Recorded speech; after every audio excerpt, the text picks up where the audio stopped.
Hi, and welcome. You're listening to the X22 Report. My name is Dave, and this is episode 963B, and today's date is May 5th, 2016, and the title of the episode is Major Event in 3 Months Confirmed. John Kerry warns U.S. will use a different track in August.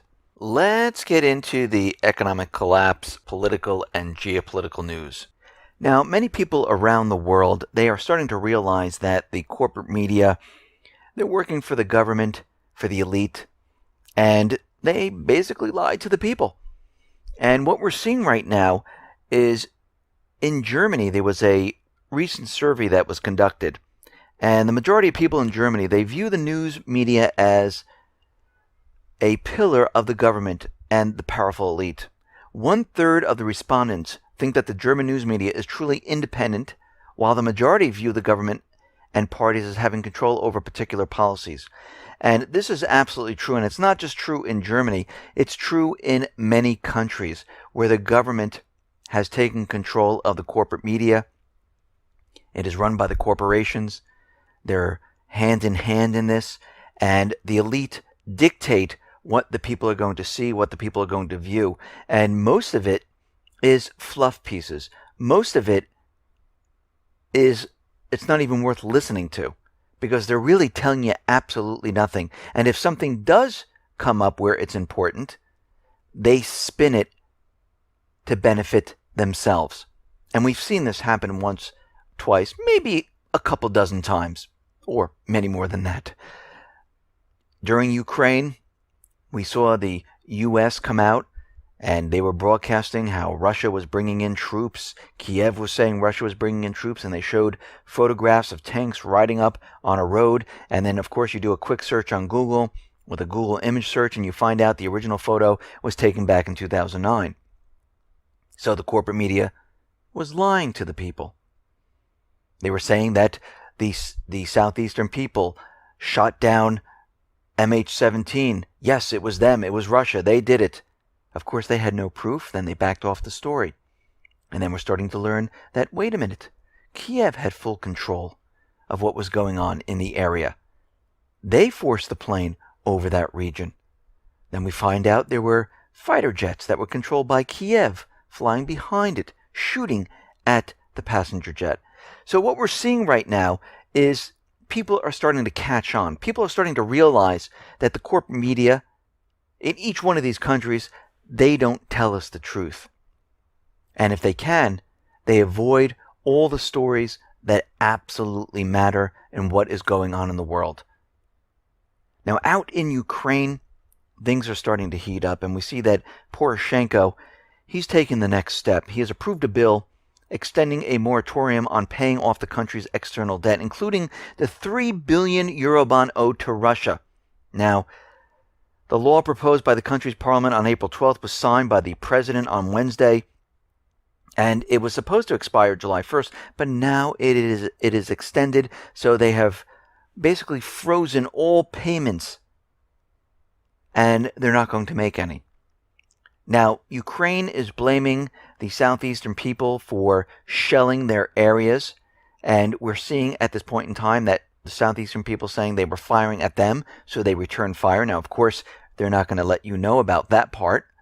But what's very interesting about all of this is that there's a report that revealed that 91% of the Ukrainian army's weaponry and armored vehicles have been put back in service, and the troops have regrouped around the southeastern area. The report also indicates that Ukraine right now is getting ready for a summer offensive. They're seeing a lot of military equipment right back on the southeastern line, the contact line, and it looks like the US, the UK, and other countries had the time to train the Army, the National Guard, the police force. They had the time to rebuild their weaponry. A lot of the weaponry was brought in covertly, and it looks like they're getting prepared and ready, and it looks like the clock is ticking down right now. Now, we know the United States, because of the nuclear weapon that was allegedly exploded underground in North Korea, and then they allegedly launched ballistic missiles. There is no proof whatsoever. Satellite images, they won't release them. And we had an earthquake with no radiation. Japan even confirmed there was no radiation whatsoever from that earthquake area. And we know this was done, and it was used as propaganda to convince everyone that the U.S. needs to put a missile shield in South Korea, that they had to increase their military budget, that they had to go up to the demarcation line between North Korea and South Korea, set up the speakers once again, and try to provoke North Korea. And we see right now that China and Russia, they're holding their first joint exercise. And what they're going to be doing is they're going to hold an anti-missile drill to counter the THAAD missile interceptors in Asia. And it looks like Russia and China are working together. They realize what the United States is trying to do. And we're seeing a lot of this where every time NATO moves up to the border of Russia, Russia says, okay, if you're going to do that, we're going to have to move our chess piece up and put divisions around inside our country on the border. Now we see China is very nervous about what the United States and South Korea are doing, because we know a lot of these missile systems are pointing towards China and North Korea. They realize this. They're trying to go along with the United States, saying, yes, we don't agree with North Korea, but they understand in the end the U.S. is going to provoke them, trying to get them into war. And this is why Russia and China at this point are doing this joint drill together, because they realize that they're going to be the enemies of the United States government central bankers and the private central Western countries. And we see right now this is accelerating at this point. Now, the EU is taking the refugee crisis to the next level here. The EU plans a $290,000 per person fine on countries refusing fair share of refugees. And we're seeing the case for the Brexit crystallizing right now. The plan is aimed straight at Poland, Slovakia, Hungary, Czech Republic, Austria. And we're seeing right now is they fired a warning shot across the bow of countries who believe they have the right to control their foreign policies. Now, each country does have the right to control their foreign policies, but the non-elected EU wants to control all the European nations. Now, out in the area of Greece, we see a Turkey Navy boat harassed a Greek fisherman near the islands of Enosis. And at the same time, a CN-235 aircraft flew above the island at very low altitude, violating the Greek airspace. And this is all coming from Turkey. And the Greek Defense Ministry has answered by placing a small army unit near those islands. It's a small group of islands there. And we can see right now that Turkey is saying that these are our islands. They're trying to make a claim, saying this is in the gray zone.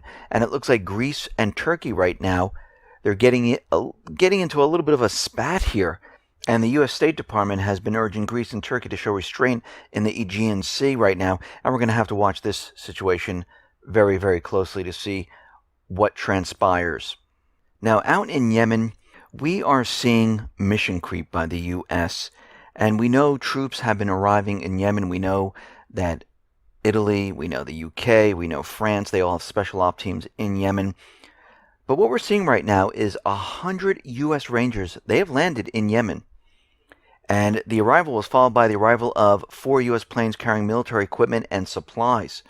And we're starting to see mission creep in this area, because it looks like the U.S. is going to be taking control inside of Yemen at this point.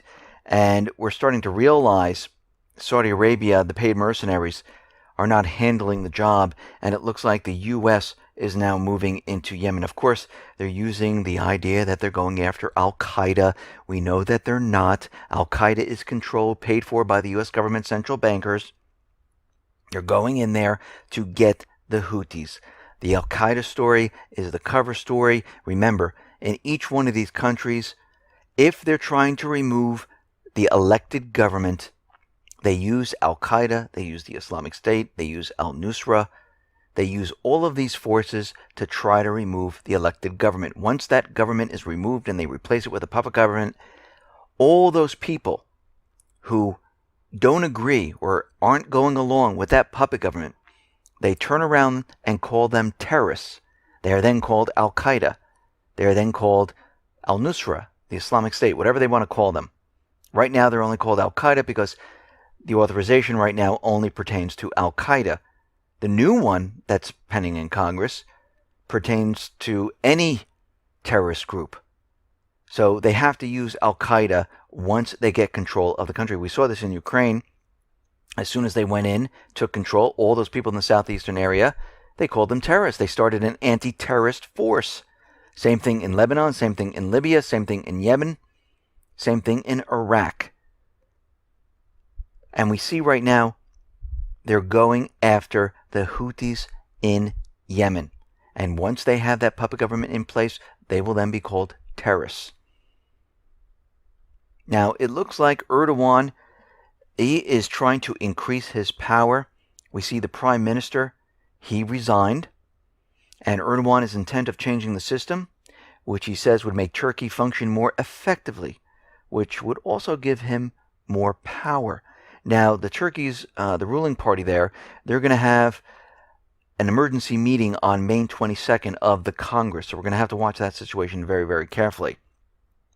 Now, the Syrian army, they have stopped a large truck on a highway near Aleppo, and the driver refused to stop, and the military chased him down because he was going through a military checkpoint.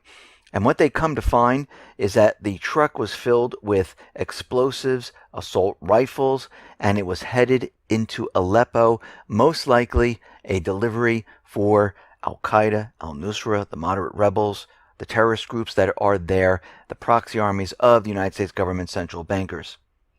Now, right now, Syria, they have the control of Aleppo. And it's in control of the Syrian troops. And we can see why the United States government central bankers, they wanted this ceasefire at this point in time to regroup because they don't want to lose Aleppo.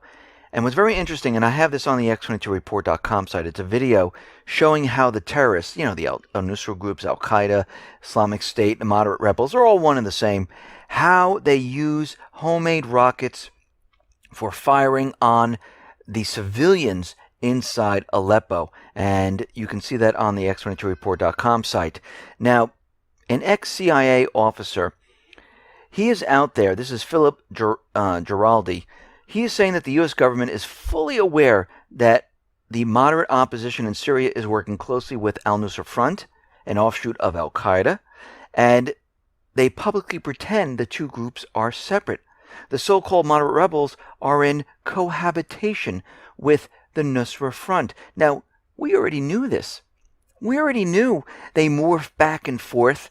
They work with them, but the United States government central bankers, they're trying to convince the world otherwise, but they showed their hand when they asked Russia to exclude Al-Qaeda, exclude al-Nusra from Russia and Syria going after them. So at that point, we see that they just showed their hand and they admitted that, yes, they're part of our system.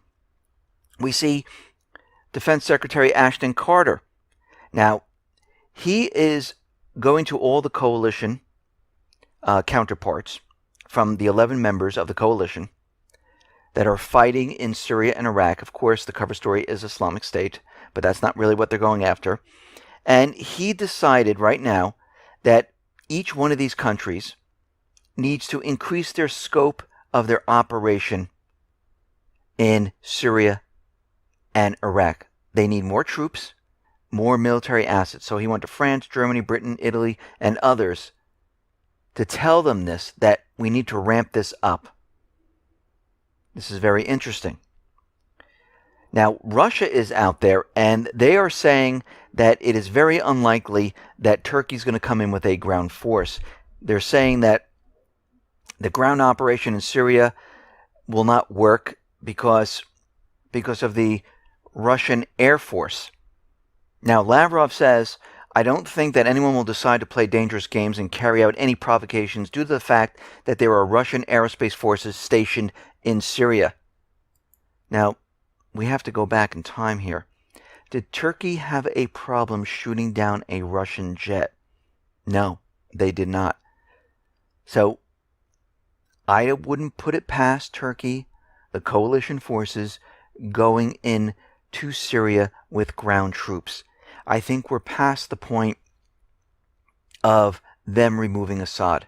I think they want Russia engaged. I think they want a war at this time. And what we're seeing right now is that this is something they're looking to do. Now, Lavrov is saying that those who are trying to advocate a military invasion, this would be a direct aggression towards Russia. Now, we realize at this point this is what they want to happen, but they need to make it look like Russia was at fault. Now, very interestingly, during the ceasefire negotiations, the U.S. tried to draw borders of the zone of silence to include significant portions and positions near al-Nusra, al-Qaeda, the moderate rebels. And we can see right now what they're trying to do is they're trying to draw the safe zones, the security zones. Now, the opposition, the Syrian opposition, the moderate rebels, they're saying it's necessary to create these special security zones where we can house civilians and have places where we can move freely. You see what they're doing at this point. They're trying to figure out a way to create these safe zones. If they have the safe zones, they believe they're not part of Syria.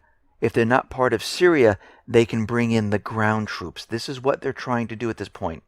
Now, the White House is continually using the idea that Syria is bombing their refugee camps, bombing hospitals, and we come to find out that none of this is true. It is really the terrorists, the United States, that is doing all this. Now, the White House has come down and they have condemned an airstrike on the refugee camp in Syria that killed 28 people, including women and children, and they're saying it's just horrific. How dare the Syrian government do this? Now, we're seeing a lot more of this propaganda, and the question is, why are we seeing more of this propaganda? Well, we realize that Assad is never going to step down. We realize, and the United States understands this completely, the people in the country see him as a war hero. He invited Russia in. They liberated towns, villages, cities. They got rid of the terrorists. They're trying to put the country back the way it was. He stuck by the people all throughout these years. And through the last elections, we see that, yes, the people definitely want him. So John Kerry was out there, and he is out there saying that during the negotiations, the time frame was August 1st that Assad had to step down and we needed a transitional government. Now, we know that Russia kept on saying that Assad can only step down if the people do not vote for him, and the elections are not slated for any time soon. So we have a problem here. John Kerry is saying that if there's no transitional government and Assad does not step down, and he says August is fast approaching, the U.S. is going to follow a different track. This is confirmation that they are planning something in August because they know and they understand that Assad is not leaving unless he is killed by a sniper or something like that. But otherwise, he hasn't left all these years. He's not leaving now. Russia has made this clear. So the United States government, and we've been watching this very carefully, how they're bringing in more military assets, coalition forces, building up training for the ground invasion, bringing in missiles on the border of Turkey, upgrading bases in Syria, upgrading bases in Iraq, bringing in more troops into Iraq and Syria, even though there's no boots on the ground, according to the president. And remember, all these additional troops, they are temporary because under the agreement with Iraq, they can only have 3,800 and change permanent troops in Iraq. So every soldier that enters now, that is a temporary soldier. We just don't put an expiration date on it. This is how they get around all of these agreements. And what we're seeing right now is this huge, huge buildup for war. We are going to see a main event come this summer. Now, can things change? Of course they can. We've seen them change in 2013, 2014, 2015, when Russia has stepped in and they've brokered peace. But we're coming to the point right now where they're losing the element of time. The economy is rapidly falling apart. Things are not going well. And they realize this. And they realize it's time to make the move. They have nothing else to do but to go in this direction. And we're going to have to watch this situation very, very carefully and track every single thing as we move forward. Now, the president claims that he's still working under the authorization of 2001 and 2002, which means it's the war against Al-Qaeda and Saddam Hussein. And he is using this to go into all of these countries. Now, for years, the Constitution limited government intervention, and Congress, they were supposed to fulfill their constitutional duties set forth in Article 1, Section 8, where they're the ones who declare war. Now, the president could not act unilaterally to enter into hostilities. That time is no more. Now, as it has been for decades, the people's power through their representatives has disappeared. The U.S. is facing what Washington, Jefferson, and the other founding fathers warned so strongly against: the return of the king to the former colonies. All that's needed is for the president, just a single person, to call for war, impacting the lives of millions everywhere. The people, through their representatives, have less of a say in nearly all aspects of life, as the king executive runs a shadow government. Nearly a decade and a half after 9/11, war resolutions from Congress, despite the unconstitutionality, President Obama still cites this as his authorization for continued operation in Iraq. This action represents the continued tilt of power toward the executive branch and towards dictatorship. And this is where we are headed unless the people step up to the plate and say no and take the power back themselves. Listen, everyone, thanks a lot for listening. Be well, be safe, and especially be prepared. Thanks a lot.